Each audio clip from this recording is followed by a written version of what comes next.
Good afternoon, Dr. Bunio. How are you doing today? I'm doing well. Yeah, it's good to see you back here. I am a little concerned, though. You're wearing your lab coat today. What's happening? I am wearing my lab coat because we have some serious things to discuss, and I thought it would, help make people listen to me a little bit closer. It's time to get people woke. Yes. That's what the kids say. I don't know if I'm using it right. I'm not a kid, so I'm not sure. The teenagers. Gets people to text it in on. That's right. So I like the lab coat. It looks great. Thank you. But my main concern is the red mask. What's happening there? Well, we're going to get to that, but we are at COVID risk level red. Okay. I think for our regular viewers, you may remember that we the chief and tribal leadership has been pulsing out a new tribal dashboard. Right. And part of that is the risk level. Green is good, yellow is caution, orange is watch out, and red is not great. You're not in a good place when you're in red. So. Okay, and we'll get into that, and I know that's the first question on the board about risk level red, so we'll talk a little bit more about that. While we're waiting on some folks to come online with us and join us, I wanted to ask you a couple of questions that I'd received out there. Mm-hmm. What have you been cooking since we can't eat out? We need new recipes. What have you been cooking at home? Well, we cook hamburgers a lot. Okay. And the other day I got a beef tenderloin on sale. Oh, man. And it was like $7 off a pound. So, well, you need to come on and let people know where that's at when those are happening. That's some good finds. Yeah, it was good. But yeah, we're pretty basic stuff. But we are cooking more at home like everybody else. We're doing takeout. Good. Boy, the line at, can I say Zaxby's? I guess I just said it. Yeah. The line at Zaxby's is really long. It's copyrighted. They're probably going to sue us now. I don't know. It's free publicity. No, I'm kidding. It's okay. Yeah. So the lines at Zaxby's are long. Yeah. So yeah, we're doing some takeout. We're not eating in. Okay. We're cooking at home and just my wife and I enjoying each other's company. So are you a ham and cheese guy or a turkey and cheese guy, or do you have another? I'd say ham and cheese. You're ham and cheese. Hot ham and cheese or like a cold sandwich? Oh, I love a hot sandwich. Oh, me too. Throw a bunch of butter on it and grill it a little bit. Mm. So, and also, have you been to the new drive-in theaters that are popping up around the area? What are your thoughts on the drive-in theaters? No, but I think that is a great idea. Okay. I've always loved the idea, and I kept watching over the years all these drive-in theaters going out of business. I know. And sad. Now it's a perfect solution. Right. We should. Well, I don't know if we can have one here, but I think there's some people working on that, and I think the community can get excited about that. There are a couple of programs out there working on trying to bring that to the community here. Yeah, I think some places you used to do these kind of pop-up, drive-in theaters, right? They just put up a screen and get one of the projectors, and people just drive in. I think it's a perfect option right now for people to have a little outing in a safe way. Right, and especially in the evening or with the family. It's a good way to do that. Good. I got a couple of questions, from outside sources. Early in the spring, they had suggested that the heat of the summer would slow down the spread of the COVID. Has this proved not to be the case? Are we not seeing that? We are not seeing that. All you have to do is look at Arizona and Florida to know it's not slowing it down. One of the things when it gets hotter, we tend to go indoors. Right. When we get indoors, the virus can spread. We do know that sunlight does help to kill the virus. Right. So sunny days, that's a little bit better, but it's certainly not 100%. So no, it's not the miracle that we thought it would be. Right. Okay. And then to follow up to that, I guess they also suggested the heat of summer. Okay, I got that. Yeah. Do the UV light cleaners work for phones, masks, etc.? Have you ever seen the UV light cleaners? Yeah. I can't speak to any one particular product, but ultraviolet light, the UV light, does work. We're actually looking at using that to help sterilize some of our N95 masks. Okay. And it can be used to decrease the time you need to wait before you can go into a room. It does work. One study I looked at showed that in direct sunlight, 90% of the virus was killed after about 7 minutes. Okay. So if you wait another 7 minutes, you're up to 99%. That plus the wind, that's pretty good. That's a pretty good number. But as we've mentioned before, you can catch the virus in a second if somebody coughs near you, even if you're outside. So I don't want people to think that they can go without their masks outside. Right. It's still a risk. Around here, I think it's pretty safe. I mean, obviously, I don't wear a mask when I'm out in my yard or even if we go for a hike. But if I'm, if you're in a city or you're you're gonna encounter people outside. It's a good idea to at least have your mask handy, be able to put it on when you're coming within 6 feet of somebody. Gotcha. And definitely indoors, you should just wear it. Okay, Yeah. good update there. I saw Dr. Fauci throw the first pitch out the other day at one of the baseball games. So have the Atlanta Braves reached out to you? Have they confirmed a date for when you're throwing out the first pitch? They have not, but I want to go on record as saying, sure. It was kind of embarrassing for him, but, that's how you know this guy spent a lot of time studying and reading. I think we can trust his advice. Good. Well, maybe the Asheville tourists will reach out. Maybe that's more our speed here. We'll get you out to a baseball game to throw a pitch out. All right, I'm going to start practicing. You can underarm it if you need to. So we're at COVID risk level red. What exactly does red mean now? Right. So in the simplest terms, red is an indication that we are doing worse than we were before. Okay. Right. Red is worse than orange, it's worse than yellow, and obviously worse than green. So we are seeing an increase in cases. Okay. That's concerning. And I think it's just something that we just want to make sure that the community is informed about. Okay. We're not changing a whole lot of our advice. We're just saying, follow the 3 W's, like we've said before. But one of the things we have to be particularly careful about is people are getting a little stir crazy. Cookouts, parties. I know people want to see their family and friends, but that's where we're seeing some of this spread. Right, and especially with news that a lot of the local schools are going to the stay at home kind of thing. Yep. or telework kind of thing. People are just wanting. You're right. They're getting that cabin fever. They're wanting to get out and about and do things again, and it's just really a tough time to be doing that with the COVID where it's at. Yeah, and I think that, if you go to a cookout, there's a certain age where kids just follow rules, right? And I love those kids. They'll point it out if you're not wearing your mask or something. Right. But the real young kids, you can't stop them from running back and forth and hugging everybody. And if you've got teenagers, well, that's a whole different ballgame. We're not going to talk about them on this episode. No, we need a whole other show for that. I'm not sure if we have a lot of teenagers watching this. I don't know what our base is, to be honest. We need to check into that demographic. Yeah. So again, it's again these mass gatherings where you can't control things. Right. We just can't right now. Okay. Well, good. Yep. Can you explain the risk levels? I'm still confused. I'm not really confused, but the public may be confused. Well, according to that, you're still confused. So sure. So green means you've got everything really under good control, but you still have to keep doing, your testing and your contact tracing. When you get to yellow, you have to do that more rigorously. Right. You have to be more aggressive. When you get to yellow, I'm sorry, not yellow. When you get to orange. Right.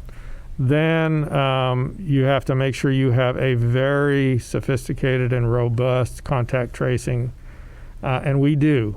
We have invested a lot of time and manpower in having, I think, one of the best contact tracing teams anywhere. Good. So if you have a really good contact tracing team, you can just leverage that and try not to get to red. But when you get to red, then that's when, you have to start thinking, it's going in the wrong direction. Is there something else that we need to do? And I can't say exactly what that would be, but, that's a decision for, leadership to make. Things like the schools, that was a decision I think that was made by looking at the local and North Carolina data. It was just the time wasn't right to have, I think, the big in-person class. I'm still seeing, on the news and through the media that there's still increasing numbers at a really rapid rate in the state of North Carolina, and that's. Yeah, we're hoping to see it level off in North Carolina. I was just on a call this morning with some of the chief medical officers in Western North Carolina, and our sense is North Carolina as a whole might be starting to level off. We're not sure, but Western North Carolina is still kind of going up a little. So we just have to be real careful right now. We've been relatively spared, so it's here. Okay. Now that we are in COVID risk level red, what should we be doing differently? So I think it's the 3 W's again. Okay. It's following that advice religiously. If you are not following that, then you should be doing that differently. Right. There's a lot of people out there who are following that advice 100% of the time, and thank you. That Right. helps. The only other thing I would say is, if somebody's inviting you to a party or a cookout or a big mass gathering, has been a real bad one for spreading virus. The more people you have in a small space, the more there's a chance that one of them has got the virus. Right. And when you are yelling or singing or talking, you spread it. And so we've seen like large numbers in these choir practices spread it. So again, the choir practice is one, but really it's the number of people. And the state says we'll try to limit that to 10. It's a density issue. When you get too many people too close together, you're going to have that. It's a density issue, but it's also sort of a mitigation or a control strategy. So if there's 10 people, then if one of them's positive, we only have to track down 10 people and get them tested and try to clamp it down. Right. If there's 50 people or 100 people, the chance that someone in there has the virus goes up, because there's more people. And the difficulty in controlling it goes up because you go from one case to potentially 50 within a couple of days. Right. And that's really hard to keep up with. Gotcha. I like that. I'm going to borrow that. It's a density issue, but it's also a mitigation and control issue. Yeah. That sounds fancy, like I might have went to medical school. Yeah, I used the big word there. I know. You're throwing out the big code. words. I don't know what they mean. Can you explain the graph regarding new reported cases per 100,000? This doesn't make sense to me since we're not even close to 100,000 community members. How is this accurate? So Right. I think some folks are getting confused when we're talking about per 100,000. And we're talking 8 and 10,000 people here population-wise. What are we looking at there with 100,000? So really, what we're doing there is we need to compare ourselves to like a standard. Right. And new reported cases per 100,000 is one that this model that uses the color. Okay. That's what they use. So one case here is going to be about the same as 8 cases in a community of 100,000 people. I got you. I did the math before I came on here. Wow. Yeah, it was pretty impressive. That's impressive. And so when you look at the graph and it says, well, there's 21 new cases, or I think we're up to like 28 averaged, then that doesn't mean we have 21 cases every day. Right. It means if we had 100,000 people here, we would have had 21 cases. And so we can then compare ourselves. So I think the last time I looked, Florida was up to over 50 cases per 100,000. I got you. So they've got way more than 100,000 people. They got millions of people. Right. But we try to compare it, and it's confusing because some data on the internet uses per 10,000. Right. I was going to say. All you got to do is get your calculator out and you got to do some math. Do a little bit of math. But the reason we do it is so that we can compare ourselves to other places in the country and know, are we doing better or worse? Okay. We can compare ourselves to North Carolina. We can compare ourselves to Western North Carolina. And so that tells us, if we're on the right track or not. Okay. So it's just a factoring thing. That's why we're talking about. Yeah. It's just a factor that's level with everybody. Common denominator. I learned one thing in high school math. Common denominators. Yeah. There are significant delays in testing. Some people can. That was probably elementary school. Now that I think about it. Could have been. There are significant delays in testing. Some people can test Friday and get the results back by Monday, while others are still waiting 10 plus days for results. Am I supposed to yell why? I think so. I think you're supposed to express. That was real Southern. So side. that's how Why? I felt. I tell you that's how I felt. I was extremely upset. So one day, we were doing tests and we were getting the results back in 2 days. Yeah. On our very next testing day, those tests they started taking. They weren't coming back. 5 days, 6 days, 7 days, 8 days, 9 days, 10 days. And we were just watching this, and we kept calling the lab company because we send these out to a nationally recognized lab, and they were just overwhelmed. Okay. So some cases, we could identify some tests as super important, like priority, we call it. And we could still get those back in about 2 to 3 days. But a routine test was taking longer and longer. So I got really upset. People. I want to see really upset Bunio at some point. Yeah, it was bad. Shashi can tell you. Okay. And I said, listen, this is not good enough. We have got to get our tests back. We were getting tests back, and the person had already completed their quarantine period. Yeah. By the time they got the test back. So you cannot do contact tracing when the test delay is that long. It's useless. Unless everybody's willing to just stay home for 14 days. Right. So we started last week. We're in negotiations with a different lab company. Oh, good. I was actually working with our lab to work on some of the paperwork. We are also very close to getting an additional rapid test, and that's going to help a lot. Okay, good. Mainly because we need as many testing options as we can before winter, when my prediction is we're going to see a little bit of a spike in cases. Okay. So that's good. We're making some moves to kind of try to speed that up. Yeah. And not have that issue. And why can't we just do rapid testing? Well, that's a really good question. I thought of that just a minute ago. Yeah. So the short answer is the rapid tests are not as accurate. Okay. How far are we talking is not as accurate? Is it a few percentage points, or is it like pretty far off? So it does depend on who you listen to. Okay.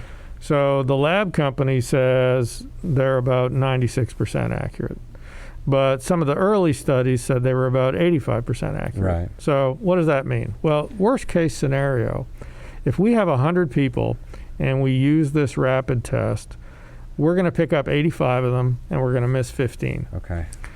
And so when we started going down this road, I said, listen, I'd rather have a test that's right 85% of the time in 15 minutes than a test that's right 100% of the time 2 weeks later. Yeah, that's not going to make sense at that point. So now we're looking to, develop sort of a combined strategy where we use the rapid test, but then, we might have to back it up with the other one.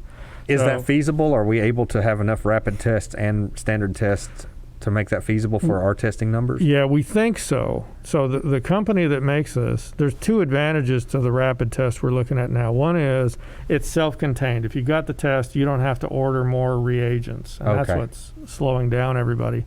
So if we get, and they're also cheaper to make, and this company says they can make as many tests as all the other tests out there combined. Gotcha. Right? So, and this is the same technology that we've been using for years to do a strep test. Right. It's a little cassette. We just run it, and we can run it in our clinics and in our labs as well. So I think here's what I want the community to know. I'm really sorry that this happened. We were really upset about it. We've already taken steps to improve it, but it's going to take us a couple of weeks to get caught up. Okay. So we're in the red. We've got to be really diligent. We've got to really try to, not be put in the situation where you need a test. Right. So if you never went to that cookout where we picked up a positive, I don't need you to come and get a test. Right. And that's just going to help so that everybody who needs one will get their test results back quicker. That's just good life advice, right? Just don't put yourself in a position to need that. Yeah. And it's just in general in life. Don't be there, and you won't have to worry about it. Put yourself in that position. Yeah. Now, if it's something you need to be at, just continue to practice the 3 W's. Keep your distance, wash your hands well, and wear your mask. Well, I forgot the third W there. Yeah, I know. It's getting. It's getting to be just a part of my life. So that is kind of the thing. Right. The mask is just part of me now. Just say the 3 W's. 3 W's. People should know what that means. That's right. But I agree with you. So listen, there are safer ways to do things. Right. The problem is you can't rely on everybody to follow those rules. So listen, if everybody was social distancing and wearing masks, it would be possible to have, people, get together. Right. But there's a saying, your system is perfectly designed to give you the results you're getting, right? So what we're getting right now at the level of compliance is we're at level red. Gotcha. So we've got to do better. I am confident that we can. I am too. Honestly, we've seen it before. We were in orange. We got down to yellow. We can do it again. We'll We get just up to have to- red. We'll come right back down into orange and yellow in just in a few days here. Yeah, we just got to hunker down and we'll get there. Good. Let's do this as a community. That's what we're good at. Shashi, do you have anything from outside? Yes, I have a question from a Donna Bradley. Oh my Donna God. Bradley. Oh, okay. What are the psychological effects of the virus? What are the psychological effects of the virus? Well, that's a really good question, and I wanna compliment Donna Bradley for asking that question. That, for those of you who don't know it, that's probably my wife, unless there's another Donna Bradley out there. So the virus can, again, it is actually a good question. The virus can affect us psychologically in many ways. So we've talked about people getting, down and depressed. Right. There are a lot of people who really need a lot of social contact, Right. interaction, family and friends. This is particularly difficult for people who live alone, maybe some elders, Yeah. people that don't have a Support system that they Yeah. normally have. So that's probably one of the biggest things, and that's why people sort of they get fatigued. Right. They get tired of staying home and they go out. Yep. So I understand that. That's probably one of the biggest things. The virus itself, what we're seeing is that when people catch the virus, they can have ongoing, it can really affect people for months and months after they've had it. They're very weak. They can't do the stuff they used to do. And that kind of sets some people up for a possible depression. Right. The virus is affecting us all. We just need to support ourselves, even if it's just virtually, even if Right. it's, making a phone call or a FaceTime. We fortunately we have technology nowadays where you can FaceTime, you can make that phone call, and if you're still in an area that doesn't have connectivity, which we're working on getting to the communities, do your best to pay a visit, keep it safe in a safe distance, and make sure that people are doing good, especially our elders and our extended family that may not have that support system still. Yeah, that's good advice. I'm good. Okay. I know. I did stay at a Holiday Inn Express. Yeah, you're last doing night. good. I don't know. Wait on my medical license to appear. Mm-hmm. Well, thank you, Dr. Bunio. Did we have anything else, Shashi, or are we good there? Good. Okay. Thank you for coming on with me. Again, I hope next time I see you that you have a lighter colored mask on, and for our community's sake that we're doing our part to protect each other. Yeah, that's my hope too. Thank you, Chris. Yes, sir. We'll see you again very soon. Dr. Bunio.